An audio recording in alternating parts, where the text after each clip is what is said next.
La séance de ratification de Gary Conille au Sénat de la République n'a pas eu lieu comme prévu.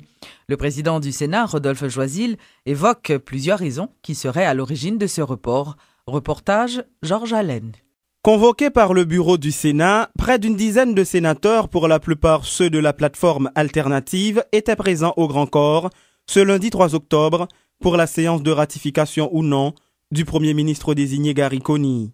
Fatigués d'avoir attendu jusqu'à 3 heures de l'après-midi alors que la séance était prévue à 11 heures, ces sénateurs ont finalement quitté la salle. Le pire dans tout cela, estiment les sénateurs Edmond Supplice-Bozil et Jean-William Gentil, c'est le silence des membres du bureau. Il est 3 heures, étant donné que personne ne va manifester, le président, son téléphone ne répond pas. Donc nous concluons que la séance va faite. Nous avons visité le sénateur alternatif qui était là, avec le sénateur Oumer, le sénateur Gentil. Bon, nous là depuis longtemps et puis nous ne parlons personne. Puisque le président n'a pas manifesté, et puis nous ne connaissons pas contre le sénateur. Et Elena apprend qu'en fait, monsieur Dame, c'est dans la négociation ou bien c'est dans le marchandage.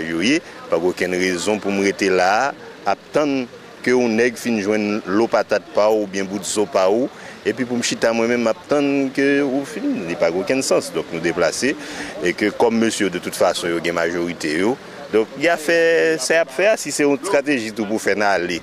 Pour le café bagarre là, on vote goudou. Bon, nous pas aucun problème, mais nous quoi le journaliste qui est là, société à témoin qui est là, nous sommes venus pour nous participer tout bon vrai dans ça qu'a fait yo. Mais c'est pas faute nous, c'est après m'dakado 5 ans, 6 ans et que personne monde pas et président membre bureau pas même dernier répondre aucun coup de fil pour dire nous qui ça qu'a passé. Bon, donc nous pas le choix qui est déplacé. Si le sénateur Jean-William Gentil voit dans le report de la séance l'insatisfaction du G16 qui, dans ses négociations avec la présidence, réclame incessamment des postes ministériels, le président du Sénat explique cet ajournement d'une autre manière. Depuis vendredi, c'est vrai que le sénateur, vendredi, le rapport a été disponible et sous boîte et chaque sénateur, mais il y a un pile qui était souhaité, matin, que nous avons et dossier au grand complet. Ça veut dire que tout papier généralement quelconque que le Premier ministre a désigné. Nous faisons ça, sénateur Gagnali, donc c'est un fait demain matin 11h. Et à mon grand étonnement, hier dimanche, moi recevons un email que plusieurs autres sénateurs recevront tout, ils voient un rapport final. Donc puisque c'est 24 heures avant, moi j'ai décidé pour me faire séance aujourd'hui.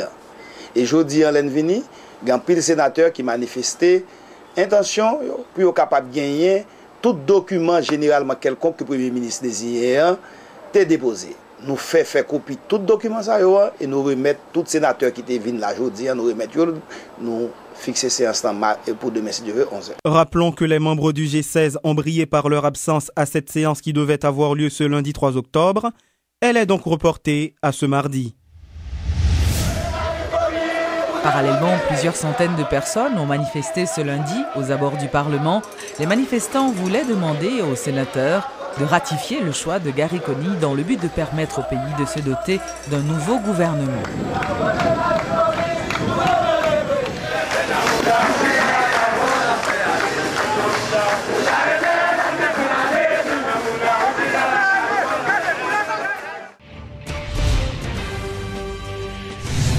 Des sources parlementaires concordantes rapportent que le rapport de la commission sénatoriale serait favorable au Premier ministre désigné Gary Conille.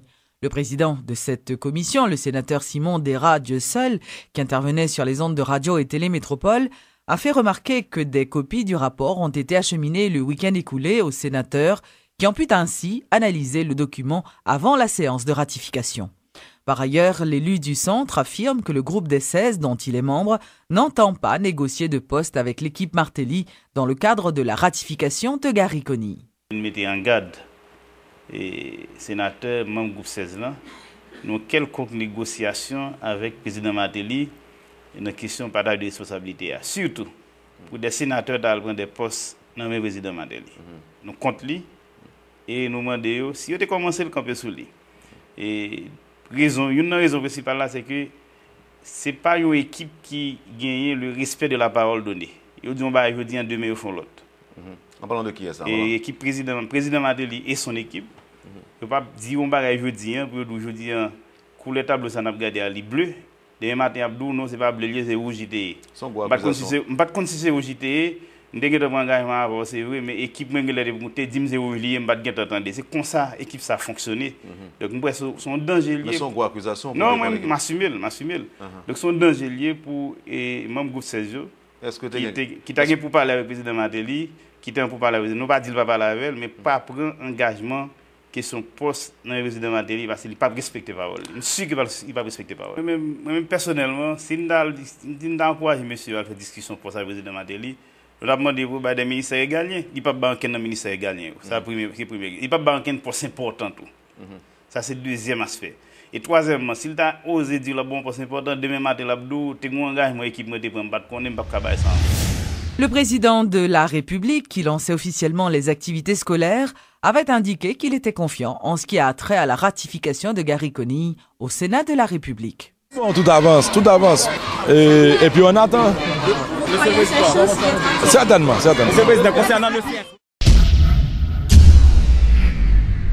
Parlons de la réouverture des classes. Le président Martelly a donné le coup d'envoi de la nouvelle année scolaire à l'École nationale de Tabar en présence de plusieurs personnalités du monde éducatif. Et dans son discours de circonstance, le chef de l'État a indiqué qu'il était satisfait de la concrétisation de son projet d'éducation gratuite. Reportage chez La Louis.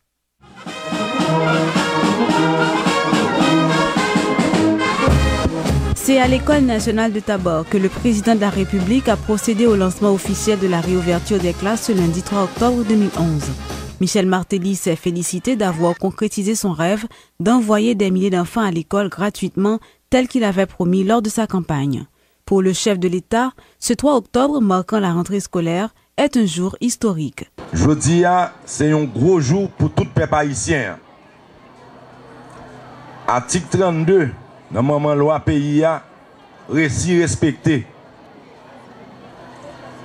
Je nous déconnais, 5 combats américains sortis sous chaque minute à peine international et $1,50 sous chaque transfert d'argent.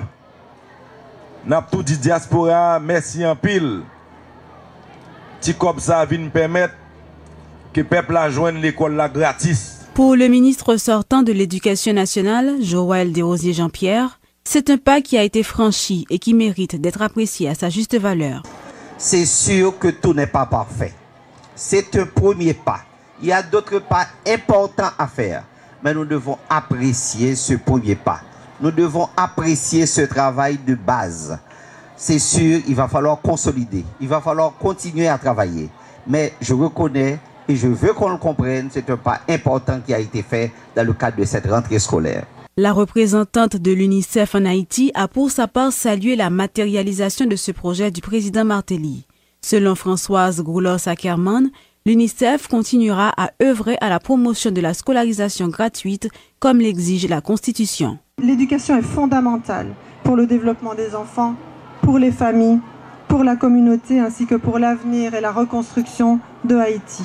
À cet égard, l'UNICEF travaille conjointement avec les instances politiques du pays pour atteindre l'objectif d'un système d'éducation universel et gratuit. L'éducation est une obligation et doit être gratuite. Et en ce qui a trait à la cantine scolaire, le Programme alimentaire mondial réitère son engagement à offrir aux enfants un repas chaud par jour. Myrta Collard est la représentante du PAM en Haïti. Il est très important que les enfants puissent bien manger quand ils vont à l'école. Ça leur permet de bien se concentrer, ça leur permet de bien apprendre. Il est très important aussi que les enfants puissent manger au moins un repas complet quand ils vont à l'école, surtout dans des situations comme celle actuelle où les vivres coûtent très cher. Ça aide beaucoup les ménages les plus pauvres. Le président de la République dit avoir réussi son pari. Maintenant, reste aux écoliers de tirer un maximum de profit de chance qui leur est offerte. Pour le pays, pour les ancêtres.